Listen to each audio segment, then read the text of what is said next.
All right. So good morning, good afternoon, good evening, and welcome once again to another session of Happy Hours of Coaching. And this time I thought of keeping a very interesting name for my topic, last and final boarding call. And this actually obviously is inspired from the airport trips, what we usually have, right? You always hear this last and final boarding call for so and so passenger. Like in case the person doesn't turn up, he or she is obviously going to miss the flight. Now, obviously, I'm not going to talk about the airline protocols and all here. My topic is mainly related to any changes what you're making in your transformation.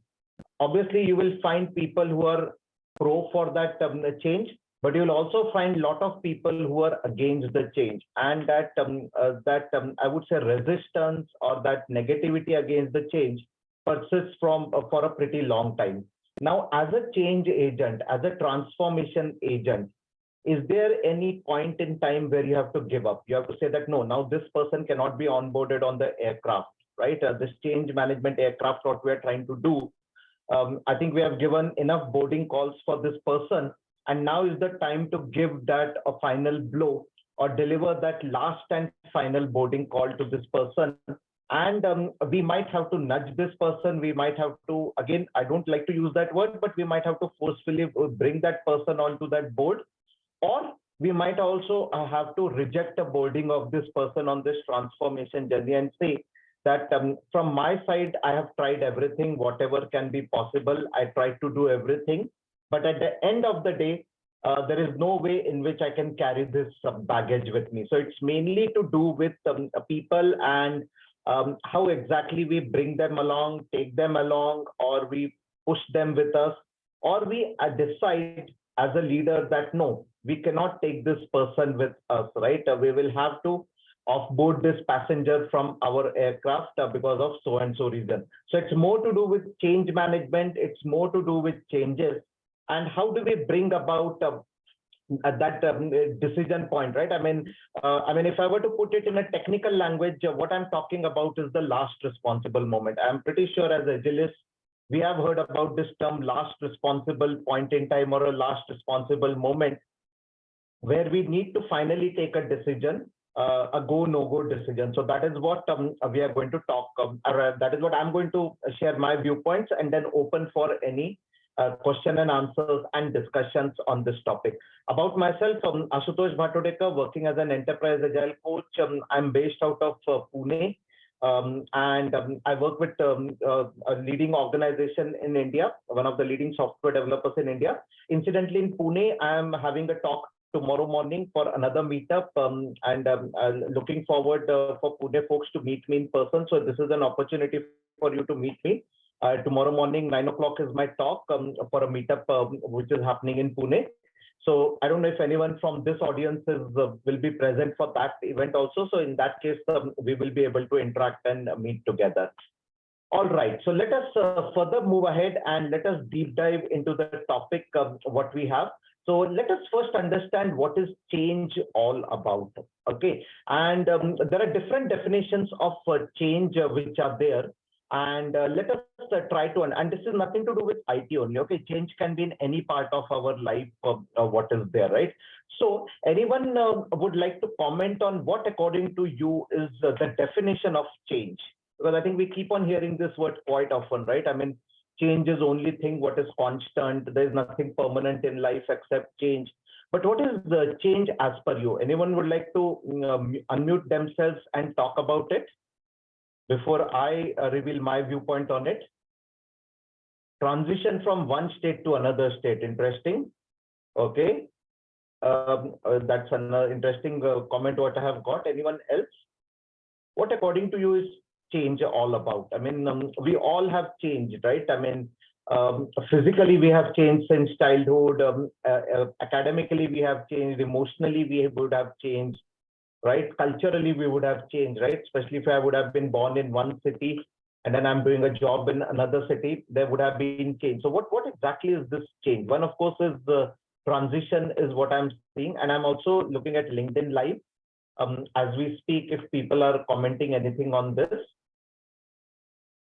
Anyone else? So what according to you is change? It's a different story whether it is good or bad. But what essentially is this change all about? No one. I'm a little surprised. I thought people would be more vocal here. Any thoughts on the change, definition of change? And you can unmute yourself, as I said, especially people who are on Zoom.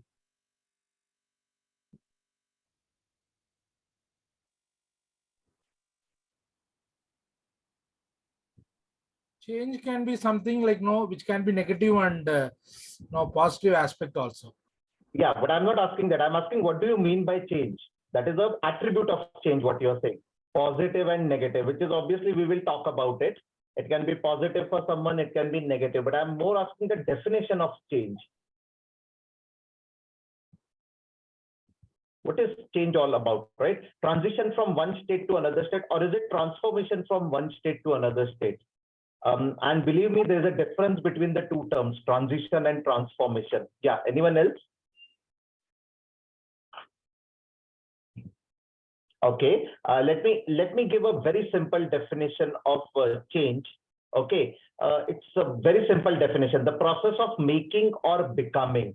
So either it is induced, making, or becoming something different from what we are. It's as simple as that. What we have been doing, there's a pattern in which what we have been doing, and the process of becoming or making something different. As they say, right, you have to change your habits. So I might be having some bad habits which you would like to change, right? I might be a smoker and I would like to remove that habit, right? Or I might be getting late for meetings and I need to improve upon that habit. And I decide to change that habit, right? Or I might be, let's say if I'm working in Bangalore, I might be always leaving my home at 9 o'clock and getting stuck into a traffic. And now I want to change that and start leaving by 8:30 so that I reach my office on time, right? So that is a very simple definition of change. It can be self-made. As I said, one fine day I decide that no, I have to reach office on time, so I start leaving early. It can be induced, right? And that's where the real challenge comes in, especially when someone else induces that into my pattern. Like for example, my company makes it mandatory for me to reach office by 9 o'clock in a Bangalore traffic. Imagine doing that in Bangalore, right? I have to probably start from my house at 7:30. And yet I have no guarantee that I will reach my office by 9 o'clock, but it is induced. It is something which is driven externally, something which is driven internally. I mean, those are the various facets or dimensions of change. And nevertheless, those are not the only dimensions of change, but those are some of the important attributes or dimensions of change, what we call it, right? So, and believe me, love it or hate it, you cannot ignore change, right? I mean, there's no one in this world who can say that, no, I won't follow what is happening, right? I mean, if the government is saying that there's a lockdown happening, no one should go out of the house, I'm going to defy that. No, I mean, you can do that, but you know the consequences, right? You know what it could land up into, right? So I'm taking a very recent example of COVID-19 where this was an induced change. And it was not even induced by, I would say, the government or the country where you are from, right? It was something induced by a virus, which forced us to actually implement that change, what is there, right? So it can love it or hate it. I always believe you cannot ignore change. You will have to live with it, right? You will have to manage change. It's not that I will reject change or I will accept change. We always say that we'll have to manage the change, right? And it can, this change can work out both the ways. It can have positive impact and it can have a negative impact, as what I think one of our co-participant was talking about, right? There can be a positive change, there can be a negative change, which can come to work and come to play. Now, there's a very interesting movie which recently has been released. I don't know if anyone has seen this movie. It's on OTT platform. It's a Hindi movie, Jwigato. It's actually on the life of a factory worker who loses his job during pandemic and how he comes to terms with the change. He picks up his new job of a delivery boy. Now in India, we know, right? I mean, there are a lot of those food delivery apps which are there, and these people actually deliver food. They pick up food from the restaurant and deliver it to you at your home, right? So this movie talks about the changes which this person encounters, from a factory worker to essentially a delivery boy, a food delivery boy. how his life suddenly changes, how a pandemic induces that change in his or her life and brings about that major change. So do watch this movie. I mean, it's a light-hearted movie. I mean, it's a very, very light-hearted, and obviously it's by comedian Kapil Sharma. Those of you who watch his show would be knowing him. But it's a very nice movie about how exactly he copes up with the change, right? So no, we cannot say that no one is impacted by change, as I said, right? I mean, that change might be of a lesser degree of impact to me, but definitely I cannot ignore the change, right? So if something is changing in my organization, if something is changing in my enterprises, no one can claim that they are not impacted by it. In fact, everyone is impacted by change. And as I said earlier, and as one of our co-participants also said, this can be a positive influence, or this can result in something very, very beneficial and positive to me, or it can be lead to something negative also, like a lockdown. I mean, to be very honest, initially I thought that this change is going to be negative for me. I mean, that was what my perception was. But 15 days into lockdown, I realized that it's actually good. I don't have to travel in traffic to office. That was a change. That was an induced change, which was kind of positive for me. But then there were other elements also which came in, that, oh, I will not be able to meet my relatives. I will not be able to meet my friends, family members, etc. So yes, I mean, it had its own degree of positivities and negativities which were there, right? So it's sometimes it's a mixed feeling also. Change also can be, I mean, it cannot be as binary as positive and negative. Change can also have somewhere gray shades between positivity and negativity. Like if you generally steer this conversation around what is the benefit of work from home, I'm pretty sure there will be pros and cons which will be there. Similarly, what are the benefits of companies falling back to office? Again, there will be a mixed shades of the positivities and negativities, right? So there's always going to be that overlap zone, or that zone of intersection between the positives and negatives around it. So that's the what we have understood is the definition of a change, or something which we call it as a change. I mean, what change can do to our lives, right? Whether it is work life, whether it is the professional life, whether it is home life, or for that matter, even our academic life, what impact can change add to this? Now, let me give a very interesting story around change, around initiative and implementing change. And I'm sure you have read this story, but I would still like you to read it once more, and kindly read this story for a minute.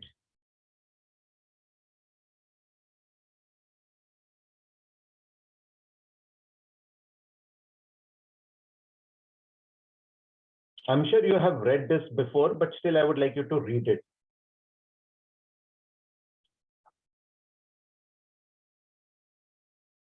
So how many of you had read this before, story?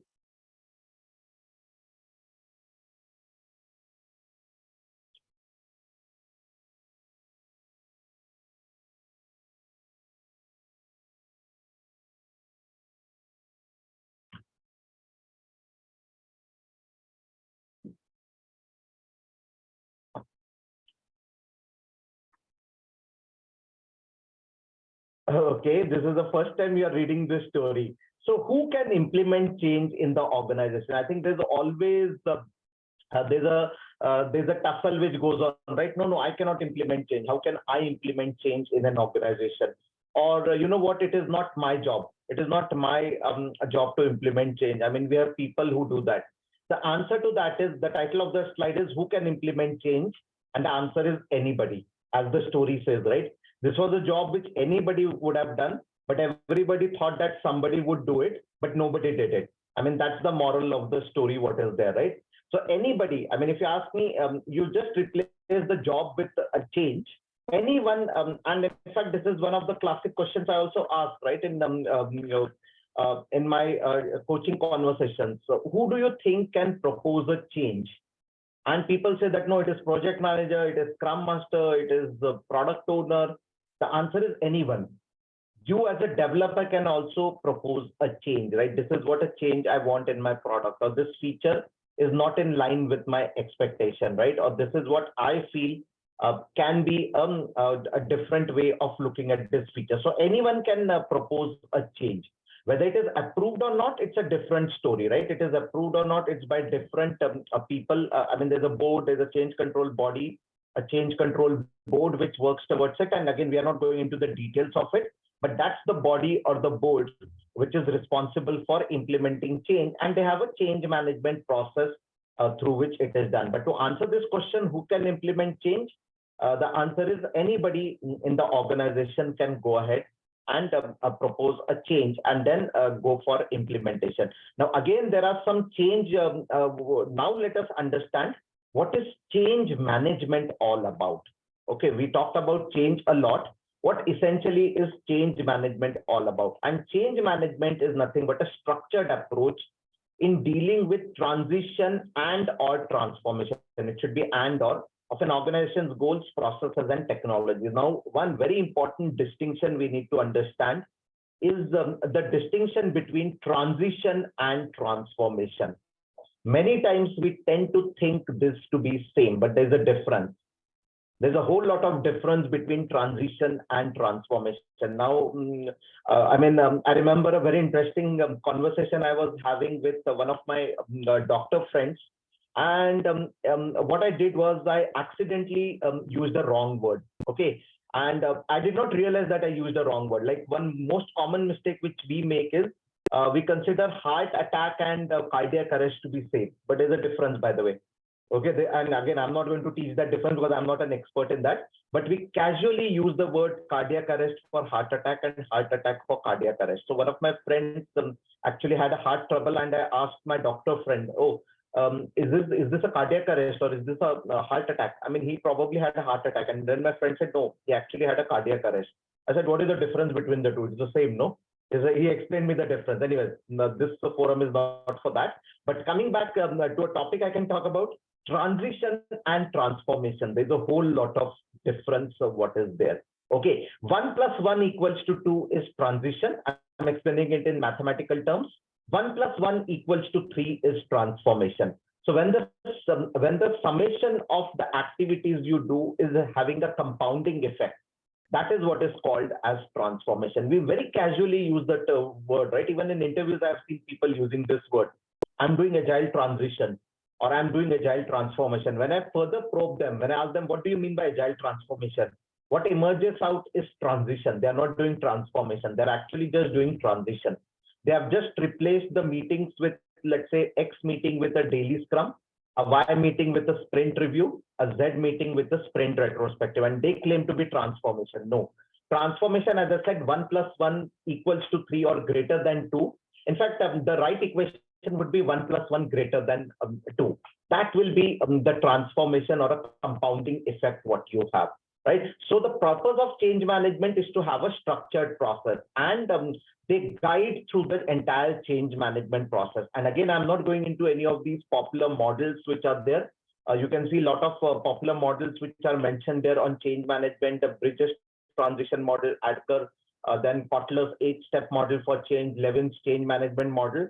I'm pretty sure there's a lot of literature, there's a lot of videos, there's a lot of material available on the internet on these models, and you can go through these models in detail.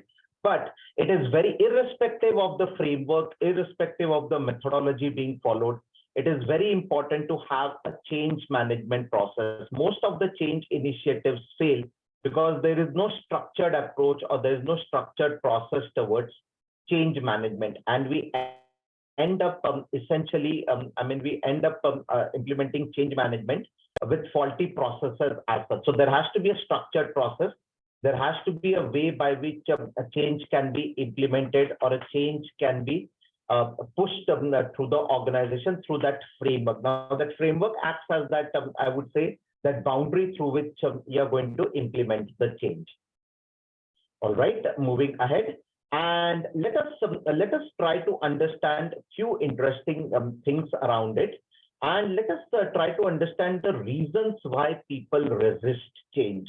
So I'm pretty sure each one of you have gone through your coaching journey. You have seen through teams. You might have done team level coaching, leadership level coaching, middle management coaching. Any particular reason why people resist change, or what according to you are some of the very important reasons? as to there's a general resistance to change. Anyone? You can unmute yourself and speak, or you can type in the chat. Why do people resist change? Yeah, sorry, go ahead. Yeah, I thought it's lack of security. They feel that their jobs are at stake. Middle management, for example, is in agile transformation, right? Number two, probably they have been used to working in a certain way, and if you change, they feel that it is quite risky doing the new way of working or implementing the new way of Perfect. Perfect. Yeah, yeah. I mean, if you do a poll, right? If you do, and thanks, Kriti, I'm also seeing yours also. Fear of unknown. Yeah, bang on target. I think, I don't know if you saw my slide earlier. Okay, need to leave their comfort zone. Yeah, I mean, and as Murli also mentioned, right? I mean, they don't want to leave their comfort zone. They don't want to change, maintain status quo. I mean, things are going on well, right? Why change if things are going on really well? Now, before I reveal what my thoughts are, let me give you a very interesting example, which I mean, as a I mean, I don't claim to be a change practitioner, but I also fell into this trap of resisting change. And this has nothing to do with work. And then I realized that probably I might be doing the same thing in work. So I used to frequently travel to Bangalore, and I used to stay in a particular hotel. Okay, I'm not revealing the name of the hotel here. And there was a standard room which was booked for me. Okay, it was a normal room. Okay, it was not even any of those suites and all. It was a normal room. It had a nice view. I could watch the Bangalore traffic from the hotel room. And I used to go there pretty frequently. And every time I used to ask for that room only. I used to first request the hotel desk that, or I used to even call many times. I remember I used to call them before landing that I hope this room is vacant. Please allocate that room to me. And they used to do that. Okay. Once I went, these people actually said, you know what, we are upgrading you. We are upgrading you to a suite, and these are the keys. I said, no, I want that room only. He said, no, but we are upgrading you, right? We're not charging you anything extra. You'll get a very lavish room with a couch, with actually a sitting area, a dining area, plus a free fruit basket and all, everything we will give you. It was a kind of a suite. I was actually resisting. I said, no, no, no, I want my room only. I'm more comfortable there. And what if I don't get a sleep tonight? Okay, what if I mean, I'm restless, right? What if I think that this room is haunted? I mean, I gave all sort of weird reasons to that person. The manager actually told me that that room is not available today. And believe me, it was a resistance to change. So what was coming? And I realized later on that, you know what, the way I was behaving was exactly what leaders behave, right? I mean, the fear of the unknown, right? That was what happening to me in that room, right? I mean, some ghost will be there who will capture me, or I might be not getting a full comfortable sleep in that room because I'm so used to that XYZ room which I've been continuously getting, but today I'm not getting. So fear of the unknown. Perfect. Yes. I mean, I don't know what troubled me, right? And that is how I reacted. And then I realized that it's also we need to empathize with leaders. Like if I can react like this for a simple thing like a hotel room, imagine leaders who are having a PNL with them, who have got a budget with them, who have got basically resources to take along with them. So it is but natural for them to react in that way, right? So fear of the unknown, as you rightly said, loss of control. Yeah, I mean, in this case, there was a loss of control. I myself was thinking about my body, right? I mean, my body will not adjust to this new room, although it was an upgraded version. That is how leaders also believe, and that's what Murli also said, right? I mean, they fear that their authority will go, their control will go away, they will lose power. I think that is also the second most important reason why leaders think or why people generally resist change. The third one can be, and these are not the only ones, okay, away from status quo. I mean, things are going on well, right? I mean, why are you changing? I mean, unnecessary, it is going to put me under stress, right? I mean, the status quo has been maintained for so long. Let's not change it, right? And this applies for any political decision also in a country, right? I mean, any country leader wants to take a political decision which will change something. And we have seen a lot of examples in recent past in India, right? There's a lot of these resistances which come from people, right? That I will fear loss of control, fear of the unknown, away from status quo. And obviously, I'm just listing 4 here, but there are many actually. But I've just listed 4 important as per me. And good that some of them actually matched with what Kirti and Murli have been talking about. Problems versus possibilities. Yes, I mean, change is a double-edged sword. We unfortunately see basically only the problem side of it, that if I induce this change or if this change is brought about, this could happen, or these are the things which could come in the way, right? And but we tend to ignore the possibilities. We tend to ignore that, oh, there could also be some positive things which could be coming out of the change. So definitely there is this conundrum or the confusion between, is it really going to increase my problems, or is it really going to ease up my things, right? That is another dimension what would come out as to, or that would be another reason why people resist change, or the fundamental reason for people to say that, oh, change is something which I'm not going to accept, or I'm going to push back a change if at all the change comes through it. Okay, moving ahead, let us further understand this. So I have a question for you. Can you really force someone to change? And the answer need not be binary. The binary answer would be yes or no. But can you really force someone to change? Or can change be forced? Not someone to change, I would say, but can change be forced? Can you actually steamroll a change through an organization? And by the way, I did talk about this in another slide or another presentation of mine, leadership styles. And one of the leadership styles I talked about was autocratic or dictatorial leadership style. And by the way, we do use that. Even as coaches, sometimes we do and tend to use a dictatorial or an autocratic leadership style.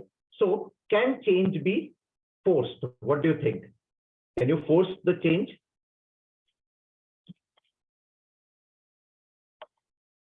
Yeah, what do you think? Yes, no? I'm getting a response. We need to engage them. Yes. To increase the acceptance of the change. Perfect. Yes. We need to, obviously, yes. You will have to engage the players. You have to engage the stakeholders. You have to identify the right set of stakeholders and keep them engaged in the change management process. That is true. I would answer it with a classic answer, what you see consultants giving. Many times, and people do get frustrated by this answer, but I'll explain this answer. It depends. Okay, I will say it depends. Now, as I said, right, as I said in the beginning, right, many times we will have to make sure that the person is either offboarded from the flight or onboarded into the flight, right? Many times we see that. But yes, I mean, it might result in dissatisfied stakeholders if you try to force it. Again, I'm not saying that you have to force people, right? But you have to take that call. That flight has to leave one day, right? So when you say can change be forced, when I'm talking about that, what I'm meaning is, can we start that flight, or should the flight remain at an unlimited time on the tarmac, right? That is a decision we have to change. We have to take, right? It's not saying that people have to be forced to the change. I'm talking in the context of the flight, which has got, let's say 180 out of 180, 160, 79 passengers already onboarded. Should we wait for that person to for the flight to take off? Or should we take off that flight and let that person remain there? From that context, I'm talking. Okay, I'm not saying that, okay, I'm forcing people to change. But if people don't want to change, let them remain at the airport, right? Let them come by the next available flight, what is there. All right. Yeah. So sometimes, yeah, difficult decisions do have to be taken. Perfect. And this is that classic model of, I would say, emotions through which every individual or every organization goes through. So, and this is coming from the Kubler-Ross. This is called as the famous Kubler-Ross change curve, where it talks about that initially when you talk about a change, you will usually find there's a shock or a disbelief from people. They're actually taken aback. They would say, oh, we never anticipated this. We never thought that this would happen. So they will express shock. Then comes the denial stage. They'll say, no, I mean, this is never going to happen. It might have happened in your previous organization. It will never be implemented here. So they go into that denial state. Then when they realize that the change agent is persistent, the change agent is still on with it, they go into a frustration zone. They start getting negative, frustrated. And finally, when they see other people also boarding the flight, they get into what we call it as the depression state. I mean, people go into a depression state as a result of it, right? I mean, especially people who now realize that somewhat maybe they will have to accept it. Now, from depression, that is where the role of a coach plays a very, very crucial role. So from this curve, if you look at this curve, if you really want to bring people up, you have to basically nudge them. You'll have to have a medium touch to a high touch coaching with these people so that they at least start experimenting with the change, right? At least they are agreeing that, yes, we will carry out this experiment with the change is what they would start doing. And then from there, they will decide, okay, and from there, it will be, they will be integrated. Now, this is that curve, which is called as the, as I said, the Kubler-Ross curve, what is there. And if you look at the journey of a coach, or if you look at the stances which a coach has to take, they will vary at each of these stages. So depending on the place where an individual is, depending on the place where the team is, you will have to have your own coaching style or a coaching strategy where you have to actually nudge these people. You will have to interact with these people. You will have to guide them. You'll have to mentor them. I mean, you'll have to wear various coaching hats as you move, as the people move along this journey or as they move across this area, that those are the different stances of what you will need to take as a part of this. Now, if I were to further contextualize this, I mean, what I've tried to do here is I've tried to do it with the boarding announcement. So if you go to aircraft, there's always this initial boarding announcement which comes in, right? And you see around 25% of the passengers start boarding the aircraft. The same thing happens in a real world. Initially, when the change is announced, there are people who are in a shock mode, but you do find few people who are excited about the change. They start boarding, they start aligning with the change. Then the second announcement comes in, right? And the denial stage comes in when the people see that others are onboarded, at least 25-30% people are onboarded, but still I am not ready to accept. I'm still not ready to go ahead with that change, right? So that is the denial stage. Then when they see further other people boarding, they get frustrated. They said, oh, how come people are changing their opinion, right? I mean, I thought that this person was with me, but in reality, this person is actually now a pro-change person, what is there. So they tend to become more frustrated. Then they see more people joining in, then they see depression around it. Then, of course, comes the experiment, decision, and integration. Now, as a coach, when you find a person veering here, that is where you will have to do a lot of coaching, especially with the people who are resistant to change. So what I've tried to do is I've tried to classify that what kind of a coaching you should be doing, right? A low touch coaching, a medium touch coaching, and a high touch coaching. And those were different points in time is what I have tried to depict here. So low touch coaching means as a coach, you will just keep a watch on them, but you're not going to actively coach them. Medium touch coaching means you'll at least start building that conversation or you'll start engaging them into conversation. And high touch coaching is a one-on-one coaching, what you would be doing. So what I've tried to put across there is some of the stances as coaches we would be taking, especially with people who are in frustration. I will try having a medium touch coaching. If they go into depression, again, medium touch. And from there, I will have to really pull them if they are keen. And basically, high touch coaching is what I'll have to do. Now, one thing is, as a coach, when do you decide that this person is uncoachable? Or when do you take a call that this is the last call for boarding, or this is the last and final boarding call for so and so flight to go ahead? On this curve, the interesting part is you have to decide at what point in time you have to offboard that person. And to me, there are 2 points in which it can be done. Okay, one is what I've tried to depict on this curve. One is somewhere around this zone. Somewhere around this zone, when you start coaching the people, right, you tend to know that whether this person is really pro or anti-change, right? And you might have to take a call around that depression point in time, saying that, okay, now I think, and when I say take a call, it doesn't mean that you're ignoring that person, okay? You will have to coach that person and tell him or her that probably your viewpoints or your thoughts around this transformation are not in line with what our organization's vision is or what our engagement vision is. Maybe a different engagement might work for you. Okay, I'm not saying that you have to sack that person. What I'm saying is you have to do a counseling of that person, especially in the frustration to depression zone, and make him or her realize his or her true potential. You're not going to leave that person, but for this transformation you're onboarding, probably some other flight or some other destination is suited for this person. That can be one point. Another point can be here also, that this person you have tried to motivate, you have tried to motivate him or her to experiment, then take him to a decision point, and then this person says that, no, I mean, I have gone through that experimentation and all, but I have decided not to go ahead with it. I've decided that I will not be essentially going ahead with this transformation.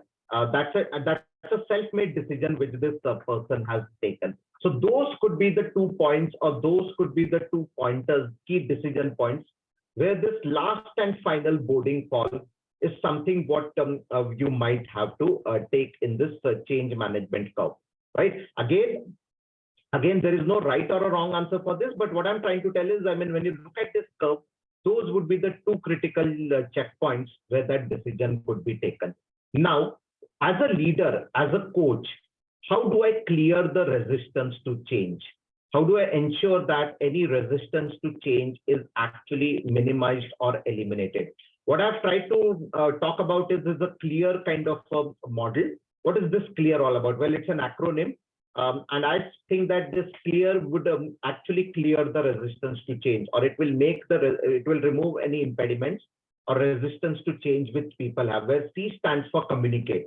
And I think that is what a few of the participants are also saying, that clearly communicate what you are trying to do. Many times we try to push the change under the carpet, which leads to disastrous consequences. So communicate early what are the pros and cons of the change, so that people are aware about it. So that is C.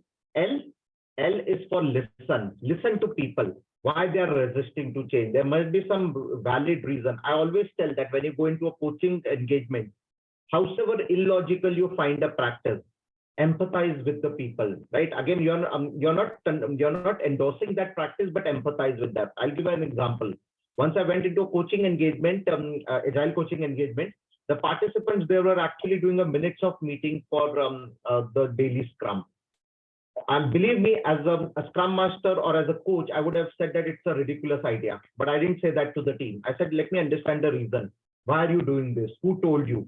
Do you see any benefits out of it? What are the pros? What you think are out of it? What are the cons? And then I coach them. So listen to them, howsoever illogical, howsoever I would say insane that practice might sound. Listen to what people say, because only then you will be able to empathize with them, right? Understand the why behind the practice and empower people.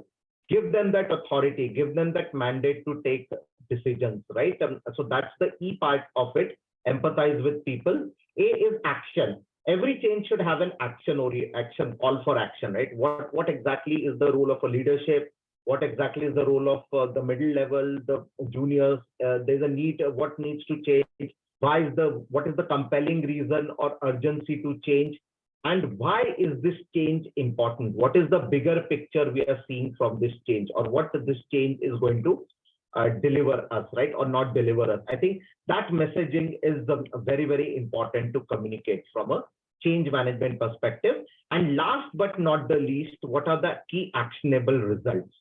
What are we expecting? What results are we expecting, right? I mean, as a change agent, as a transformation agent, you should be in a clear position to at least give that numbers around it, that, okay, this change is going to benefit so and so, or these are the benefits which are likely to come out of this change which is there, right? So that's what I call it as the clear. We should be very clear as change agents.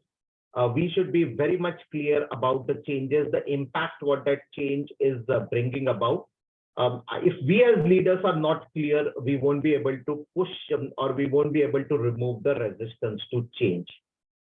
All right. So I end this talk with few interesting I would say, anecdotes on change. And yeah, some very interesting anecdotes. A wise man changes his mind, a fool never will, which means that change is a part of our life. True life is lived when tiny changes occur, right? Many times we are skeptical. What change will this small thing make, right? And I think I had talked about this in one of my earlier presentation also. I did not purposely put that slide for repetition, where I gave a mathematical problem, and just a small change in the denominator has a big impact on the result, right? I mean, that's a famous mathematical problem which I talked about, which is what this statement is also saying. True life is lived when changes occur. And last but not the least, from Winston Churchill, to improve is to change, to be perfect is to change often. So if you really want to be in that journey of continuous perfection, I don't even call it as continuous improvement, continuous development. I call it continuous perfection.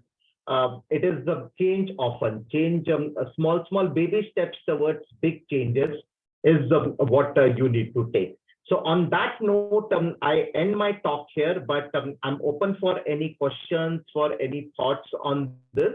And before I open up the floor for questions, just wanted to let you know, if you are interested in connecting with me, feel free to connect with me on my social media connections, LinkedIn and YouTube. I know many of you are already subscribed to my YouTube channel, but do watch my videos on YouTube channel on various topics. I'm sure it will help you in your journey. And on that note, I take a pause here, and I'm opening the floor for any questions if anyone has.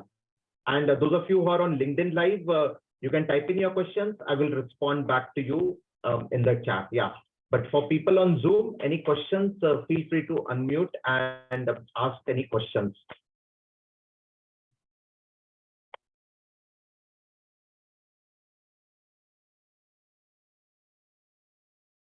And feel free to come on camera. I mean, if you're okay, feel free to come on camera. We can have a nice pic also, if you're okay again.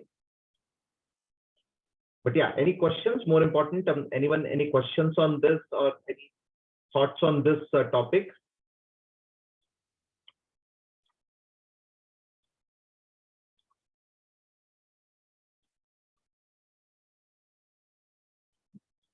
Yeah, I hope I'm audible to all of you. Yes, you are. Okay. Okay, so if you want to access this, as I said, the YouTube channel is there. I mean, all the previous sessions are also available on YouTube channel. So you can watch the previous sessions of Happy Hour of Coaching also on the YouTube channel. So you can scan the QR code and you can subscribe to the YouTube channel. It's free.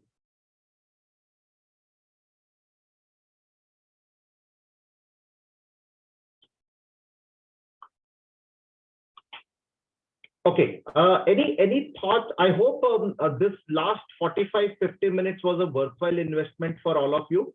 And I always say this, okay, and I'm again repeating, you might think that this session was free, but this was not a free session. Can you tell me why? Can anyone tell me why this is not a free session? We invested our time. Exactly, you have invested the most precious thing what you have in your life, 45 minutes with me. So I hope you got the return on investment on that. Everything has to be done with ROI, believe me, whether it is money, whether it is time. And I believe you have, I mean, I'm charging you a very hefty premium, by the way. You don't realize it, but I'm charging you a very hefty premium from your life, which is time. Money you can earn any time, right? Time once gone is gone, right? So 8 p.m. IST to 8:45, 8:50 p.m. IST you have invested with me. I mean, it's a very precious investment, and I really value that investment, what you have done.